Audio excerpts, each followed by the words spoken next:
બિહારના ગયામાં ધોધમાં કેટલાક પ્રવાસીઓ ફસાઈ ગયા હતા। ગયામાં ધોધની મજા માણતા સહેલાણીઓ ફસાઈ ગયા। ધોધમાં અચાનક પાણીનો પ્રવાહ વધી ગયો અને 6 બાળકીઓ ધોધમાં વહેવા લાગી હતી। ભારે જહેમતથી બાળકીઓને બચાવી લેવાઈ હતી। ચોમાસા દરમિયાન ધોધથી દૂર રહેવાની અપીલ કરવામાં આવી છે। કેટલાક સહેલાણીઓ અહીંયા આવ્યા છે અને ધોધની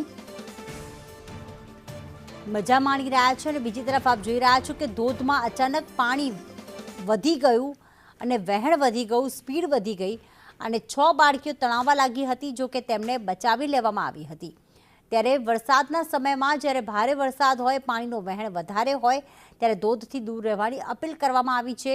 બિહારના ગયા વિસ્તારની આ ઘટના છે કે જેમાં બાળકીઓ ડૂબતા રહી ગઈ હતી અને બાળકીઓને તેમના સાથે જે સગાઓ હતા તેમના દ્વારા બચાવી લેવામાં આવી હતી।